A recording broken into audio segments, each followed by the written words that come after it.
Welcome to the Man Cave Podcast with Dan Casper. What's up, everybody? Welcome to this episode of the Man Cave Podcast, brought to you by our good friends from Hy-Vee and Toyson Ford.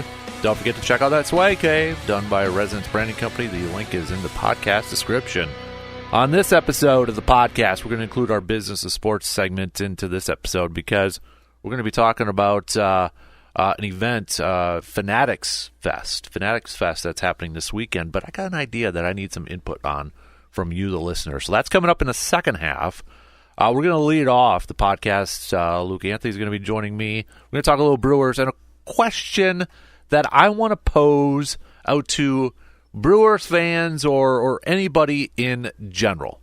Is youth, the youth of this team, a legit excuse, or is it what it is? It's just an excuse at this point, because this Brewers team now, if you look at it, combined against the Phillies and the Dodgers, the two teams ahead of them in the National League, 1-8 so far on this season. I think it's legitimate. Pat Murphy's been pretty straightforward in his assessment of the team, so I don't think he's suddenly going to go into manager speak and give platitudes and such. That's not the vibe I've gotten off of him this season. Mm-hmm. So I think he's being honest. I think, and this happens to actually be a fairly young team. This year's team, last year's team were fairly young. Now, in about as early as next year, for sure, within 2 years, they won't be young anymore, and then they better be performing well. And if they're not, then that's either on the manager or the player quality or the general manager. Now, I have a fair amount of faith in, thus far, with short track records, in the GM and the manager of the Brewers. So if they don't pan out in a few years, then maybe it's just the players themselves. But no, I think that is acceptable given who is on the rosters of the three teams you just mentioned. Mm-hmm. I'm okay with that. Plus, Phillies and Dodgers, by pretty much every account, are far more talented and experienced teams than the Brewers right now. That's what we knew going into the season. So, there you go. I mean, what's the most obvious explanation? Dodgers and Phillies are better than the Brewers. Okay. I mean, that's how it is this year. Now, playoffs are a whole other story. We've seen that before. So, if I'm like a hardcore Brewers fan, I would not resign myself to, well, I guess they're just going to. No, a lot could happen. Mm-hmm. A lot could. So, no, I'm okay with the explanation for now. Just to go back from the last couple of days, post-game pressers from Pat Murphy. So this was after the start against Clayton Kershaw. Pat Murphy said, "This guy is a Hall of Famer for a reason. He'd be the first to tell you his stuff isn't as good, but he knows how to pitch. I haven't seen our young guys respond that way. I haven't seen our young guys seem like the moment was a lot. I'm a little surprised by that. I'd say it's definitely a thing when you're first breaking into the big that's a different quote. Ignore that part. But then after last night's game, Pat Murphy said about his younger players here that where did it go? Oh, I gotta love this computer right now. This is what happens when you have too much. Yep. When you have too many windows open for this thing, it's ridiculous at this point. So bear with me here for a little bit while it loads. But again, last night he talked about his team and the youth that they've had, the struggles from the game again last night. And here we go. It's finally loading up for me. But he says we're sputtering a little bit here. Some of it is due to the pitching. I'm not going to get too down on these guys. They're young, and they haven't had too many stretches like this. I still have faith in them. They didn't seem like themselves, all of them. A couple in particular just didn't seem like they were having their normal at-bats. But it's not for a lack of effort. So, again, uses the young word out there. I guess my take on it, I almost feel like, to kind of go to your point where Pat Murphy and manager speak, I almost kind of feel like, is he putting that out there for the media to almost protect his players a little bit. Say, hey, back that, off a little bit. They are young, sort of. You know what I mean? I was thinking that too. Because what the other option is, then you start to have the players go, wait, what are you saying? Right. The chemistry in this team is maybe its signature. Right. The 2024 Brewers. Mm-hmm. Someone was posting, was that on Facebook or Twitter or whatever, and they're like, my favorite team, and with a portrait of the team portrait of this year. I'm like, 2024 Brewers of all the team. I mean, I know their history is not exactly that splendid compared to some other franchises, but probably for that reason. Mm-hmm. So I'm, again, in a short sample size, he has, with that qualification, he has earned at least my trust in knowing how to handle his players. Mm-hmm. And if he's saying that for some reason, whatever that may be, I figure he's doing that to keep the team on track to have success and eventually. Because it was not that long, maybe about a few weeks ago. I mean, there was also, I can't remember which game or a series it was after, but I mean, he pretty much, said there's no excuses. We got to be better. I'm paraphrasing in that. So, I mean, you got him out there saying that. I mean, that's the thing. That's what's different from being a manager in baseball to a straight-up coach, I think, a lot of times. You're managing personalities. You're managing people, right? Mm-hmm. It's what the title says. You're managing. And I think there's more to it than just, all right, you're a head coach in the NFL, and you're also the play caller, so you're dialing up offensive plays. You're not necessarily doing that in baseball, right? You got to manage these people, and there's nobody that knows your team better, I would hope, than the manager, right? So my feeling on this thing is I get it to an extent. I get it to an extent with the young thing. Like, I feel like it's natural as a human being for some of these young guys, like a Jackson Cheerio or whoever, to, okay, you're in first place. You're 3/4 of the way through this regular season. Maybe the nerves are starting to come through. It's like, holy crap, are we going to do this thing? Are we going to get first place? You get excited, you get a little nervous. And then in comes in the Dodgers, and you're a Jackson Cheerio, like, oh my gosh, I'm actually at bat against Clayton Kershaw. Or, oh my gosh, that's Ohtani I'm pitching to. And then I got Mookie Betts, and then it's Freddie Freeman. It's natural, right? It's natural. I don't care if you're a pro. We're also human beings. Some are a little bit more experienced at that, where they can kind of calm those nerves, or, as Billy Chappell said in For the Love of the Game, clear the mechanism. So some are better at that, but I understand that part because that's the human element of the game where that's going to creep into you. Athletes are better at shutting that off than a lot of us normal people are, but it's still, I understand that part of it, and I get that part of it. But at the same time, you are 3/4 of the way through the season here. You do have that experience. You've played in some big games, so you are a professional athlete. At some point, that youth excuse has to go by the wayside, and it cannot be an excuse anymore. And you just got to go and play your game. And that's where I look at the veterans of this team now, to kind of like, in this final quarter of the season, I think it's got to be the veterans of a Willie Adames, of a Rhys Hoskins, of a Contreras, Freddie Peralta, those guys who have been in playoff games, to kind of lead these young guys and be like, all right, this is the final quarter of the season coming up here. We know you guys haven't had any experience, or not a lot of experience here. Keep doing your thing. Don't focus on who's, that's Clayton Kershaw or whoever's pitching against you. Don't get enamored with it. Don't get enamored that, oh crap, I got to pitch against Ohtani right now. Do your thing. Focus on your game, and just focus on the bigger picture. This is where I look at the veterans of this team now, where they've got to step it up and become those leaders of this group. So I get it to an extent, the youth part of it, because I think it's a natural element, but at the same time, they've played a lot of baseball. They've played a lot of baseball this year. They've played a lot of big games here too. This is your moneymaker right now. This is where you got to grind down and you got to focus on the thing, and you can't get, because if you're getting enamored right now, wait till you get to the postseason. Might be a short run in the postseason then, at that point in time. So I get it. More experience, you would think, is going to alleviate some of that, but at the same time, you're in the business of winning ball games. Yeah. You're in the business of winning ball games, and there's a lot of doubt right now that you, even if you get to the postseason, you're not going to beat the Dodgers or Phillies because you haven't done so besides one time this year out of 9 games. Yeah. So I'm a little tired of the excuse. I think I'm a little tired. I understand it to an extent, but I am a little tired of it. But I also think, reading those quotes from Pat Murphy, I really feel like maybe that's a little bit of like a protection angle from him for those players. Because you could really blast them, too, and be like, come on, you got it. Well, again, you know your players best and who is going to respond best to criticism and who's not. Mm-hmm. We've heard those stories so many times, the different approaches for different players. Those are the best managers who can bring out the best in everyone. And maybe...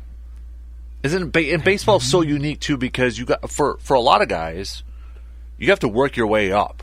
It's not like you're a rookie like in the NFL and be like, all right, here you go, guy. You know, you're in college last year, now you're at the pros. NBA, same thing. You're in. Baseball, majority, not everybody. You got to work your way through the minor league system, right? Not everybody's like Jackson. So like Jackson Chirio, I almost give a little bit of leeway to because I mean the guy just a handful of AAA games and no major league games. And also Jackson Chirio has been playing one of the best types of baseball in the sport of late. So the whole youth thing with him really doesn't seem to be an issue of late. Mm-hmm. And, I mean, let's look at the last 2 games. It was veteran pitchers that struggled a little bit, wasn't it? Mm-hmm. Freddie Peralta, I know Colin Ray, a couple years now, but, I mean, he's early 30s. He's been around baseball for a while now. So... I'm a little tired of it, but I understand certain aspects, if that makes sense. Yeah. I understand certain aspects of it. It does. I think there's something behind that he's trying to, not obfuscate, but he's trying to, like you said, I think he might be trying to cover in some way, shape, or form. Mm-hmm. That's probably... protect, however we want to use to describe it. Right. That's probably the proper approach here. Mm-hmm. Because, let's face it, I mean, the media's kind of been doing it, and rightfully so, the reporters, they'll go up against to Freddie Peralta. What's wrong, Freddie? Pat Murphy knows all that. Yeah. What's wrong? Why are you struggling at the plate? Bryce Terang, why are you struggling at the plate? Why aren't you getting on base? Pat Murphy's doing his job. Be like, hey, I got your back. Well, and again, what's going to matter is what happens in October. Right, exactly. And if he, I'm presuming that he's doing what he needs to do right now to get the team in the best position to win a 5-game series, win a 7-game series. That's all that matters right now. And he knows that just about any team can do anything. Mm-hmm. So losing a series to the Dodgers in mid-August will not matter in October if they perform well then. Mm-hmm.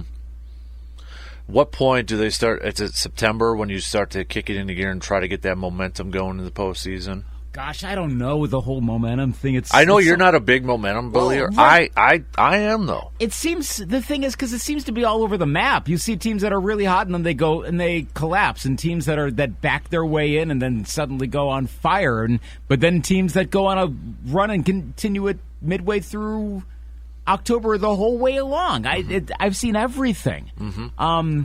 I think there's those teams where, I mean, if you're just good, you're just going to be good regardless. Mm-hmm. If you're going to be dominant.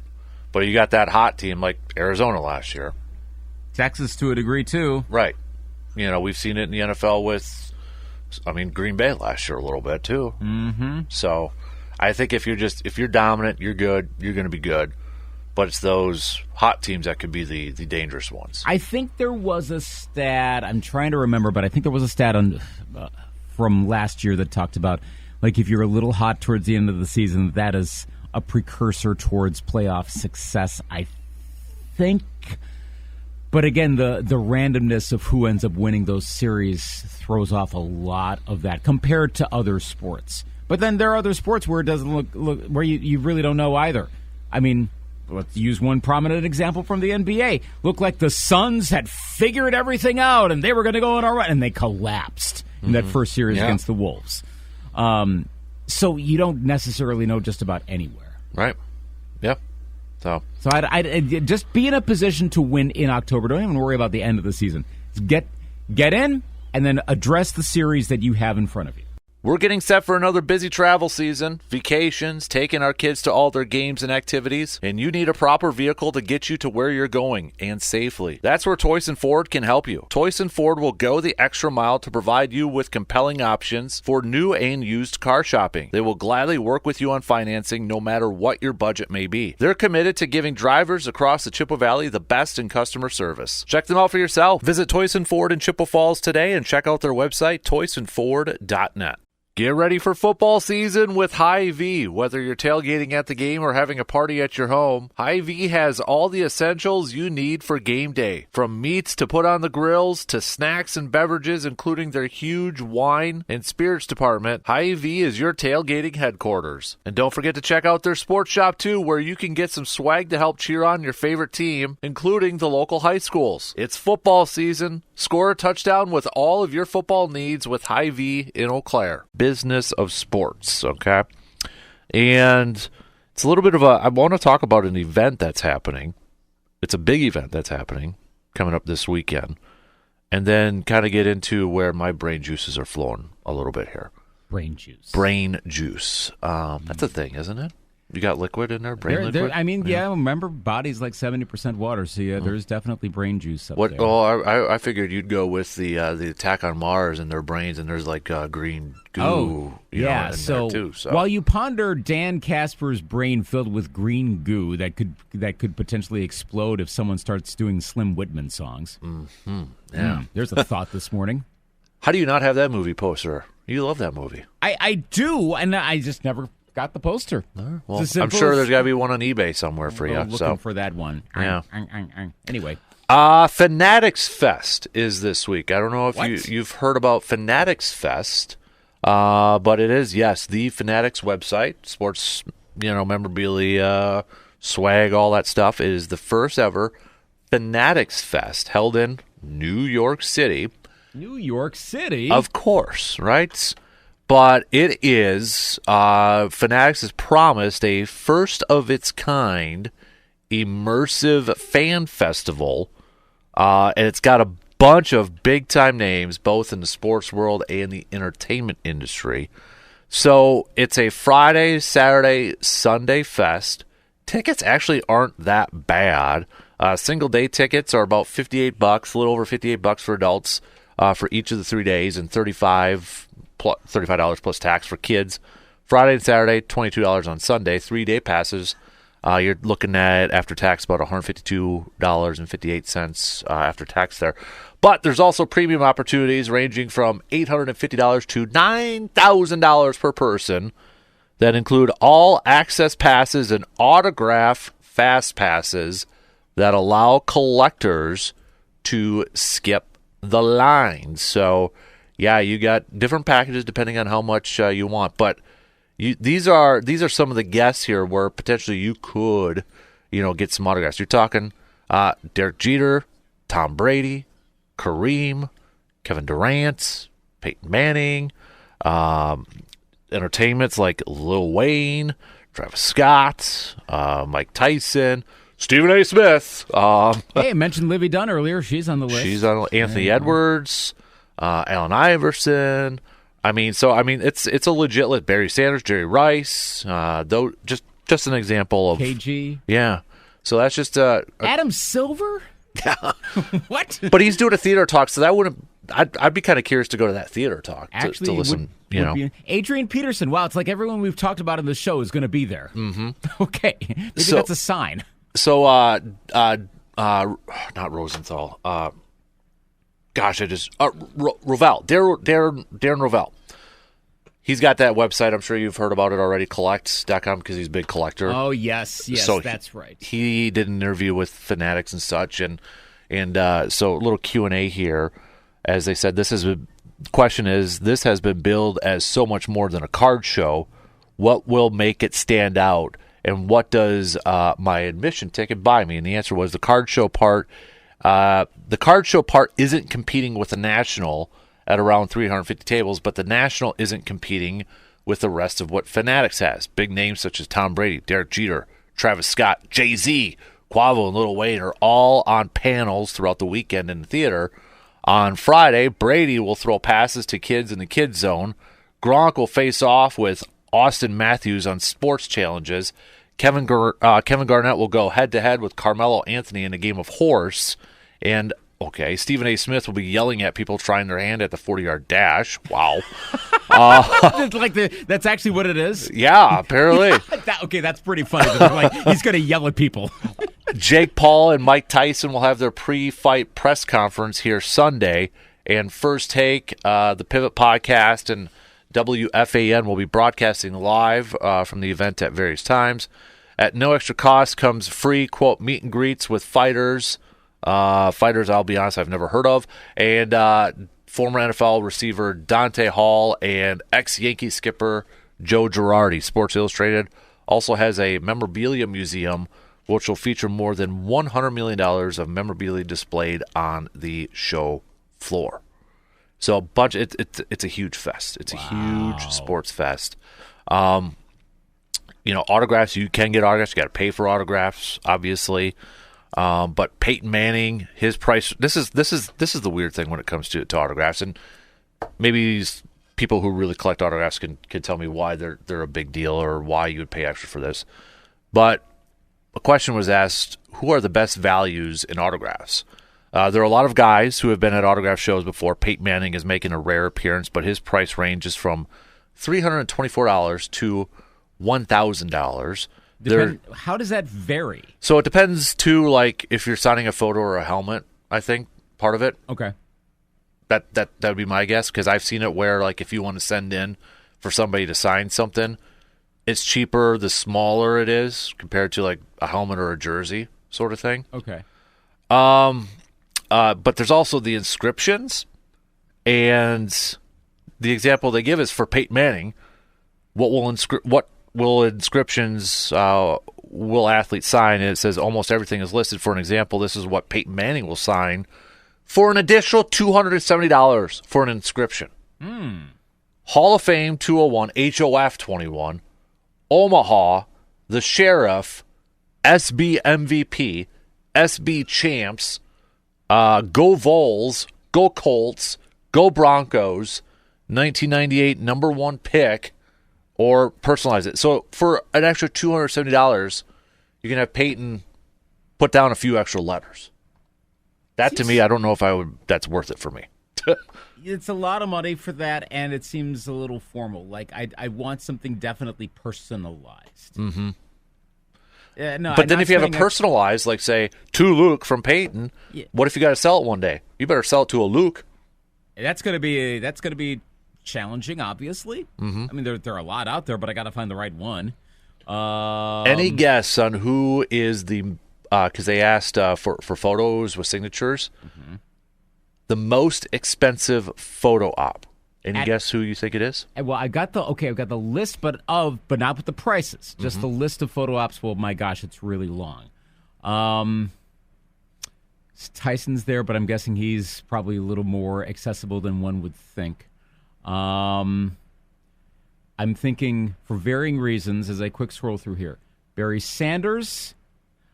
I might say, I'm sorry, this is because I have to scroll. There's a lot of like the usual suspects here. I'll just say it's a usual suspect. Oh, Don't overthink it. Okay. Is it Hulk Hogan? No, but he is 1, 2, 3, 4. He's the fifth highest. Oh, okay. You're talking Lawrence almost Taylor? No. Okay, who is it? Kareem. Oh, wow. I'm impressed, actually, considering his career seems to be... You talk about an underrated bracket. Can we make a case Kareem Abdul-Jabbar is becoming maybe the most underrated NBA player? Oh, I would agree with that. Yeah. Mm-hmm. Yeah, Kareem apparently, I'm assuming these are with tax numbers, $649.92. Next is Peyton Manning at $432.92. Then you got Carmelo, $291.87. Mm-hmm. Your Adrian Peterson's $205.07. Mike Tyson, just $161.67. Which one is the cheapest? I don't know which one is the cheapest, but they say the busiest photo area, we're calling it now, LSU gymnast Livy Dunn, who is charging $107.42 a shot. So on the one hand, you're like, okay, yeah, $107 for Livy Dunn, sure. I mean, like, you just follow her on Instagram. I mean, you could do that. But you got to, I'm sorry, there's going to be some creepers. Oh, yes, there will be. That's one zone I'd probably just want to avoid because just the vibe in there is not going to be like, just no. Yeah. On the other hand, like, I guess how many people would want to, like, so many people want to get the photo? Then that takes the value down a little bit. Right. And how well is she going to be known in 10 years? I mean, maybe. I mean, I don't want to say for sure nothing, but compared when your fame for the majority is based on social media, well, I don't know how long that lasts. And I'll be honest, I don't know too much about the process, but she's a national champion, right? Yeah, I mean, so why wasn't she with the Olympics? Did she not qualify? I honestly do not know. Okay. I mean, I didn't hear anything about it, like it wasn't a story or anything, so I'm guessing it was probably something very, very benign. Okay. Whatever it was. I don't know that she's necessarily the best gymnast either. I mean, she's best known for being really good at social media. Mm-hmm. That's not a knock. That's how she is. That's her biggest calling card. Who is also really talented at gymnastics, but there are better gymnasts. See, for example, ones who were just in Paris. And also you got to go through like the gymnastics trials, like with everyone, with all the other sports. I don't know if she competed with that, et cetera, et cetera. So I don't know the reason why. So I'll do a full no comment because I don't know. Mm-hmm. This is probably the thing that I think probably would intrigue both of us here is that theater talk. If you and those are free events, so like you can listen to Derek Jeter, Tom Brady, Peyton Manning, Sabrina Ionescu. Oh my gosh, I always butcher. Ionescu? Thank you, Ionescu. Adam Silver. You know, those people talk, and those are free. I'd be interested in going to that just to be a part of that. So I don't know if it'd be like a Q&A sort of thing, but you got Kevin Durant, Anthony Edwards is also a part of that too. So. But there's also going to be educational seminars at various booths, the most active being in the Tops Hobby Hall, which will include seminars on grading and breaking, which obviously is a big thing right now in the card world. So yeah, I would love to go to this, except for the fact that it's in New York. Mm-hmm. It's a little in New York here. But I would definitely like to go to something like this. Is that something that would intrigue you? It does. It depends on the price, but like if someone said, "Hey, it's like $50 a ticket for a day." That's that to me is not bad. Especially in New York, there's probably a higher cost because of that. Let's be real. If it's in Milwaukee, it's not $50. Mm-hmm. They're probably not drawing as many people either, but because of the location, you can get more people in New York because more people are around New York. Mm-hmm. The infrastructure is better for that. So this is Comic-Con for sports people, right? Essentially, yes. How many times have they done this? This first one. First ever. If it works well, like this feels like the sort of thing that either is going to go really well, but then maybe they're going to end up charging more, or it's a dud. It's like they're not quite Fyre Fest levels of ineptitude, but something where that didn't work, and this was you had like you got an autograph, but they didn't actually sign it in front of you, or stuff like that. I'm not saying that will happen, but that it would. It's the former or that, and they go, all right, this is not happening again. And I'm sure there are going to be plenty of people like, hey, Fanatics, what about those baseball jerseys you screwed up? It wasn't Fanatics. They were told what to do by Nike, okay? It was not Fanatics' fault that the baseball jerseys sucked this year. Fanatics is stronger than that. I think it'll work out probably fine. If there's a disaster, we'll hear about it next week, and otherwise I think it continues. Mm-hmm. But yeah, I do wonder if the cost is going to go up if a lot of people show. That's the other part with this. It may be logistically a great event, and maybe actually a lot of people don't show up. Mm-hmm. I don't know. I have no idea. I know some of the autograph tickets have been sold out already. Let me see if I can find who they were, because it actually kind of surprised me with a couple of those names that were sold out. So let me see if I can find it quick over here. Might take me a little. Okay. Okay, yeah, okay. I'll have to see if I can find it here in a little bit. But, yeah, there's already a couple of them that have been sold out. Oh, here we go. Mostly they're WWE guys or gals. Mostly WWE. They said, are there any athletes who have sold out of autograph opportunities? Answer is yes, and most of them are from the WWE. Baseball stars Jalen Brunson and Sabrina are also sold out. Interesting. Yeah. Now, New York, I would have to imagine with the New York feel with Nixon, the Liberty and such, but still, not Peyton or any of those. Tom Brady, I don't know if Tom Brady's doing autographs or not. Maybe because they're omnipresent. And the WWE, fan base sure seems, and I am like the most opposite of a WWE person, so I'm like the worst person to comment on this.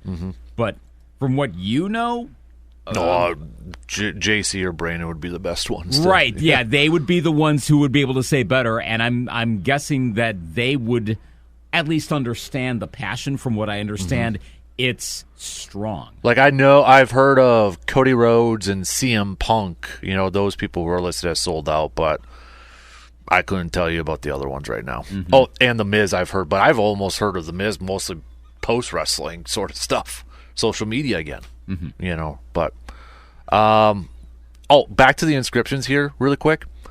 What are the biggest upcharges for autographs? Inscriptions have always been a thing, but within the last couple of years, any item that needs to be signed that is said to be game used gets a tax.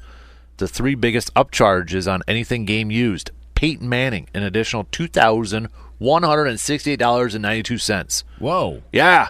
Jerry Rice, $1,250. Eli Manning, $1,083.92. You want another quirk? Hideki Matsui charges roughly $100 more for his signature in Japanese. Whoa. Oh, wild. Yeah. It's probably due to more fame over there, I would guess. In his home country, it would make sense. I mean, if you're a diehard Hideki Matsui fan, you're probably going to want an autograph in both English and Japanese, right? Right. Wow. Okay. So be careful what you ask for. You might have to spend extra money. But then again, a lot of the people who are going have the money. It's not a problem. Right. And, I'm assuming they'll do it again next year. This is going to give probably people a year to plan for it. Kind of like how Comic-Con people plan for a year, right? Right. So if Livy Dunn is there, how long before Paul Skeens is there? Is he? He's probably got baseball going on. That's right? the thing. Like right now, if I'm the Pirates, I'm like, no. Also, I noticed in the categories, big NFL category, big NBA, and a little bit of WNBA, but it's mainly NBA category. NHL and MLB were in the same. We're all in one category, same size as the other ones, which maybe tells you a little bit about where baseball has gone of late. But that also is a bit of an issue in August. You can't exactly be like, hey, want to go over and sign some autographs in the middle of a season? So I don't know when. Maybe there's like a winter version and you can get some of, especially if you do get more of the Skeens types that start to resonate a little bit more with the younger generation. Maybe there's like a mini version of that where they can do that. So here's where my brain juices are flowing now. Because you have brain juice here, all right? Bear with me now. I'm an ideas man. I thrive on enthusiasm. Quote, Wedding Crashers. Thank you. I know you probably didn't know that one there. But have you seen Wedding Crashers? I don't think I have. Owen Wilson, Vince Vaughn? I know, yeah. Okay. No, I don't think so. In the annals of all of the aughts era movies with the big red balloon font, you know what I'm talking about. I think that one I've not watched. Anyway, so go on. So we know there's like smaller versions of Comic-Con, right? There's different ones out there. I mean, how do we go about doing our own version of this Sports Fest, and what should we include? The 715 Sports Fest. Ooh, okay. You know what I'm getting at now? Yeah. Obviously, we can't get the likes of a Brady or, those peeps, but a 715, what would we have to all include in a 715 Sports Fest if we Obviously, were to do ours? you. So, like Schefter's doing his podcast on the main stage, would have to do something like that? You'd have to do that. Okay. You got to get in Justice. Got to get in Brandon, of course. The governor, Bob Bosold. or intern Bob, depending on. This ain't setting up very good. We need some draws now. I know. Like I'm running out of folks already. Yeah. We need bigger draws. So first show, come on, like that makes sense. We'd have to do it in the offseason. Maybe he can get his nephew to come over. Yeah, I'm thinking wintertime. So yeah, you could bring in some of those folks. Maybe like February post Super Bowl. Yeah, you could get some Express alum, maybe some who have gone on to the majors. I think Jordan Zimmerman is just hunting all the time now. Cole Calhoun's retired now, Auburndale, so that's a possibility. Do we include, because it's 715, do we include an outdoors element like the hunting and the fishing part? I think you have to, right? You have to do that, yes. Yep. I think you throw in some Coob element. That would draw people. Maybe a demonstration for people who don't know how to do Coob. Yes. It's one of those teaching seminars. Mm-hmm. Okay. I think you do that. If you can find some people with historic ties to the area, I don't know if like Tim Crumright would be up, but that there's a prominent name from around the area who was a star. I don't know if you can pull in Terry Porter. That's close, but there's a UW Stevens Point connection right there. So there are a few possibilities with that. I'm kind of already running out of some names, but something. And it doesn't necessarily be names. Be like, what kind of events would we incorporate into this thing? I mean, we could do a card. We got a lot of card shops around here now too. Curling? Do a little bit. Oh yeah, that's a good one. Yep. The curling club folks would love to help out with that. Well, we got national teams from there. So you know what would be cool? Some way, and I don't know how exactly you recreate this, especially given that Silver Mine is dormant for now, at least. Is there some way to demonstrate to folks how to ski jump without actually ski jumping? You know what I mean? Yeah. Because like, there's no way I'm getting that high and doing ski. No, not doing it. But I kind of would like to know how the whole process goes, so you can kind of recreate it. And I know you'd be like, well, do a VR thing. But I mean, is there like a miniature version of that's like 15 feet taller? Something like that becomes just quirky enough, like, you can ski jump too. And that becomes a thing. Because that's pretty endemic. We got 2 ski jumps looming over Eau Claire. I think we get a hold of our friend Nick Mattoon for that one. So, yeah? That there. There you go. I would think the Mattoon folks might be intrigued by that notion. Just saying. Hint, hint. I think the Express people would be able to help out with a fair amount of stuff. I think the Blue Gold folks. You're speaking for a lot of people right now. And they're probably saying, like, dude. No, I'm saying think. Think is the operative word. Now, they might be like, yeah, there's really nothing we can do. But those are your possibilities out there. I think we need a 715 Sports Fest. Yes, we do. In winter. Well, okay. Now, to get semi-serious about this, do you remember about a decade plus ago, there was the Eau Claire Baseball, because I was on the committee, the Eau Claire Baseball History Committee had the Baseball Hall of Fame banquets. And that's how, to raise money for all the plaques that are right outside of Carson Park, right by the Hank Aaron statue. Brought in Jack Morris, brought in Bert Blyleven. So something, not necessarily doing a banquet, but that was like a January, February sort of thing. So you bring in a more prominent athlete that's kind of localish. That's or several of them. Like, think of the Fanatics Fest thing. Essentially do something like that. Yeah. Bring in younger folks in more of a TED Talk setting versus a banquet setting, because think more modern in the 2020s.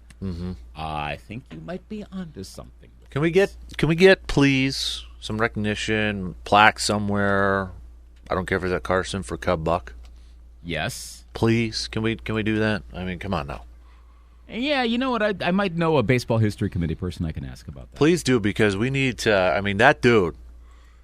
There's more recognition for him in the Packers Hall of Fame than there is around Eau Claire. You go to the Packers Hall of Fame, and they've got a big picture of him right when you walk in, for crying out loud. Intriguing. You could get Joe Neese to do, like, a whole bunch of talks. Well, yeah, you can do, like, the Gus Ray or the baseball ones over there, I know. So, he'd talk about it, and then have it at Sonnentag. Yeah. Ooh. I know we're just throwing out ideas here. There's we're probably, signing people up for this. And here's the thing, people, you're doing it for free, okay? It's all volunteers. We're not paying you anything. Oh, totally, yeah. And there's probably also people that are involved with all these organizations that are hearing this like, no, it's not happening. But we can dream. We can have our own Fanatics Fest. Fanatics Fest EC. It's NYC there. It's EC here. There you go. Ooh, all right. There you go. Casper Fest EC. Ooh. Now you're talking, man. Yeah. Yeah. Oh. All right. That is going to do it for us on this episode of the Man Cave Podcast. Again, brought to you by our good friends from Hy-Vee and Toys and Ford. And don't forget to check out the Swag Cave. That link is in the podcast description. Resonance Branding Company, the official swag provider for the podcast.